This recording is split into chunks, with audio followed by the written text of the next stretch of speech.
Glória para sempre ao Cordeiro de Deus, a Jesus o Senhor, ao Leão de Judá, a raiz de Davi, que venceu e o livro abrirá.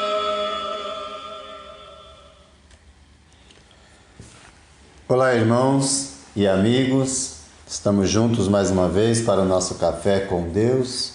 Meu nome é Edivaldo e hoje gostaria de compartilhar mais uma meditação baseada no livro de Atos dos Apóstolos, capítulo 2, versos 22 ao 36. Assim diz a palavra do Senhor. Israelitas, ouçam estas palavras.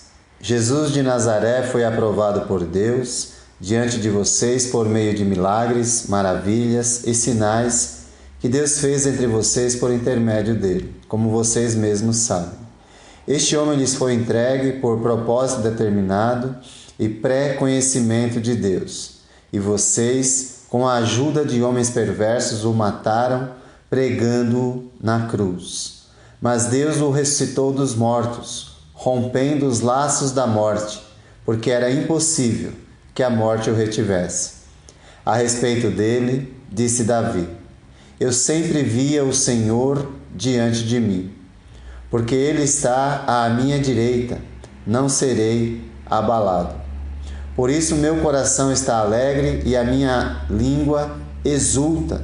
O meu corpo também repousará em esperança, porque tu não me abandonarás no sepulcro, nem permitirás que o teu santo sofra decomposição. Tu me fizeste conhecer os caminhos da vida e me encherás de alegria na tua presença. Irmãos, posso dizer-lhes com franqueza que o patriarca Davi morreu e foi sepultado, e o seu túmulo está entre nós até o dia de hoje. Mas ele era profeta e sabia que Deus prometera sob juramento que colocaria um dos seus descendentes em seu trono. Prevendo isso, falou da ressurreição do Cristo, que não foi abandonado no sepulcro e cujo corpo não sofreu decomposição. Deus ressuscitou este Jesus e todos nós somos testemunhas desse fato. Exaltado à direita de Deus, ele recebeu do Pai o Espírito Santo prometido e derramou o que vocês agora veem e ouvem. Pois Davi não subiu aos céus, mas ele mesmo declarou: o Senhor disse ao meu Senhor: senta-te à minha direita, até que eu ponha os teus inimigos como estrado para os teus pés. Portanto, que todo Israel fique certo disto: este Jesus, a quem vocês crucificaram, Deus o fez Senhor e Cristo. Depois de explicar o cumprimento da profecia de Joel, Pedro passa a falar a respeito da mensagem principal que diz respeito ao Evangelho e fala diretamente sobre a vida, morte e ressurreição de Jesus. A descida do Espírito Santo reuniu uma multidão de judeus prosélitos, quer dizer, convertidos ao judaísmo, tementes a Deus. Representantes de 16 nações estavam presentes naquele dia memorável, a maioria ficando perplexa e atônita com os acontecimentos. Outros, porém, zombavam, acusando os apóstolos de estarem embriagados, até que Pedro explica o que de fato está acontecendo. Através da morte de Jesus na cruz, Deus concede ao homem pecador oportunidade de voltar para Ele. Mas isso exige a atitude correta em relação a Deus. É necessário compreender que Jesus foi aprovado por Deus por meio de milagres, maravilhas e sinais, como vocês sabem, Pedro disse. Isso se torna a nossa mensagem, isso se torna necessário compreendermos e aceitarmos. A responsabilidade pela morte do autor da vida não é apenas dos romanos, mas de todo pecador, pois todos pecaram e carecem da glória de Deus.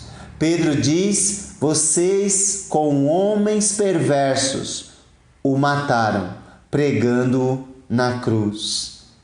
Mas Deus o ressuscitou dos mortos. Era impossível que a morte o retivesse. Os apóstolos são testemunhas desse fato. Ele, Jesus, foi exaltado, assumindo sua posição de poder e está reinando. Tudo isso evidenciado pelo derramamento do Espírito, que Pedro diz que vocês agora veem e ouvem. A declaração máxima nesse momento que Pedro diz: este Jesus a quem vocês crucificaram, Deus o fez Senhor e Cristo. Ele é agora o Rei dos Reis, o Senhor dos Senhores. A aceitação do Evangelho requer o reconhecimento de quem Jesus é, Senhor e Cristo. Quem não estiver disposto a confessá-lo como Senhor, não tem como recebê-lo como Salvador. Jesus é o Salvador de todo aquele que o confessa como Senhor e vive segundo os seus ensinos, segundo o seu exemplo. O Filho de Deus, a quem foi dada toda a autoridade, exaltado por Deus e recebendo o nome que está acima de todo nome, para que ao nome de Jesus toda língua confesse que Ele é Senhor, para a glória de Deus Pai. Aceitando-o, somos tirados do reino das trevas e transportados para o reino do Filho do seu amor, conforme nos revela a Escritura em Colossenses 1,13. A mensagem do Evangelho é que proporciona tudo isso. Portanto, se torna imprescindível compreender e obedecer o Evangelho, pois Deus cumpriu as Escrituras que envolviam seu Filho, para que o homem pudesse ter nova oportunidade. Mas o que é o Evangelho? Pelo que lemos em Atos, a mensagem do Evangelho envolve a morte, sepultamento e ressurreição de Jesus. Mais tarde, Paulo fala as mesmas palavras, traz o mesmo ensino, falando do conteúdo do Evangelho que salva. Na primeira carta de Paulo aos Coríntios, capítulo 15, versos de 1 a 4. Ele diz que o Evangelho salva. E o Evangelho é a morte, sepultamento e ressurreição de Jesus. Quem não aceitar o seu sacrifício, de modo nenhum entrará na glória com o Senhor. O seu significado, morte, sepultamento e ressurreição, baseado na carta de Paulo aos Romanos, marca o momento quando nós nos batizamos, a nossa união com Ele. Foi isso que Paulo disse em Romanos 6, 3 e 4, quando disse: ou vocês não sabem que todos nós que fomos batizados em Cristo Jesus, fomos batizados em sua morte? Portanto, fomos sepultados com Ele na morte pelo batismo, a fim de que, assim como Cristo foi ressuscitado dos mortos, mediante a glória do Pai, também nós vivamos uma vida nova. Experimentamos essa vida nova quando somos batizados, pois quem é batizado é aquele que crê, é aquele que reconhece Jesus como Senhor e Cristo, o Filho do Deus vivo. Em Marcos 16:16, Jesus deixou bem claro: quem crer e for batizado será salvo, porque é no batismo que nós nos reunimos com Cristo e reconhecemos o valor da sua morte, sepultamento e ressurreição.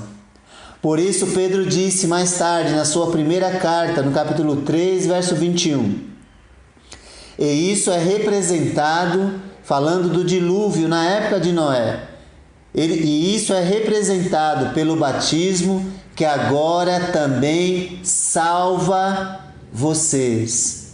Não a remoção da sujeira do corpo, mas o compromisso de uma boa consciência para com Deus, por meio da ressurreição de Jesus Cristo.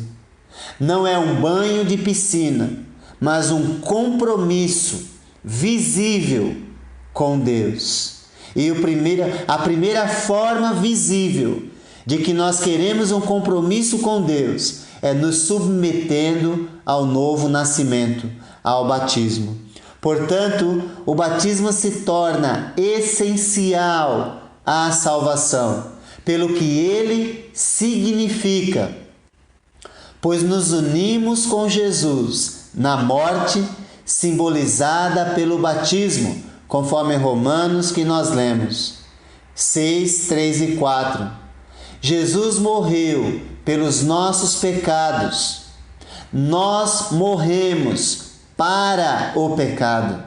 Jesus foi sepultado por causa dos nossos pecados. Nós somos sepultados no batismo.